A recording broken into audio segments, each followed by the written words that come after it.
SNP leader Ian Blackford.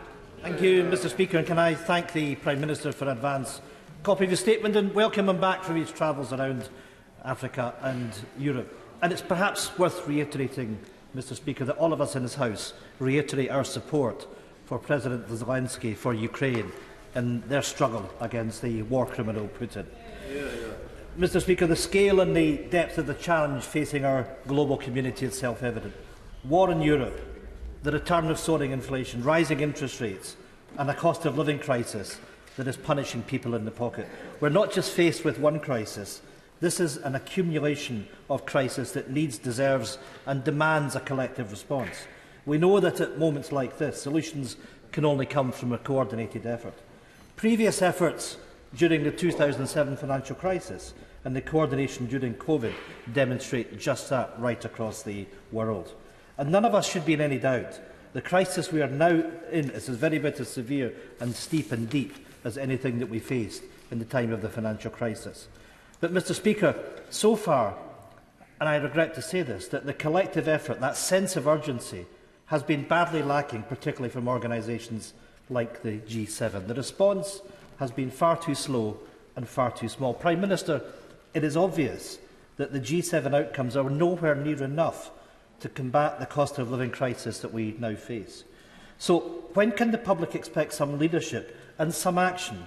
When will we see a coherent, coordinated and credible plan to increase energy supply, cap prices and drive investment to the global economy before recession becomes inevitable?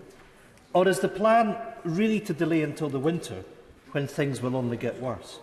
Leadership now, in responding to supply shocks, will allow us to fight inflation, or a failure to take appropriate action exposes all of us to longer-lasting inflationary risks.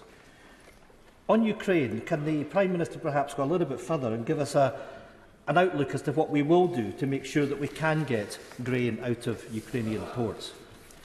400 million people worldwide rely on Ukrainian food supplies. This is now not just about stopping war, it's about stopping famine too. And finally, I'm sure the Prime Minister will agree that of all these global efforts will only begin and will only work if there is trust between global leaders.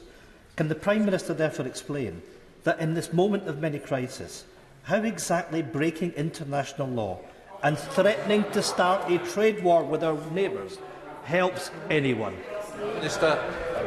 Thank you, Mr Speaker. Actually, I think that he should look more carefully at what the G7 produced in terms of the plan to cap prices for oil and gas, and particularly to try to stop Putin profiteering as he currently is from his illegal war. And there is a plan. I won't pretend it's going to be easy, but we're doing as much as we can, and we're certainly taking a lot of other action, for instance, to help countries around the world with access to fertiliser that they need. And he's right to raise the issue, Mr Speaker, of the 25 million tonnes of grain currently held hostage in Odessa. There is a plan to get that out. It's not easy, but if you look at the numbers, we are gradually getting more grain out of those Ukrainian silos back into Europe, back into Africa, and we will continue to do that. As for his final point, Mr Speaker, about the UK and a so-called breach of international law, I really repeat what I said to the right honourable gentleman opposite. What the countries around the world see is the UK offering consistent leadership in the matter of standing up for the rule of law and standing up against Putin's aggression. And that is, I promise you, that is what has been raised with me in the last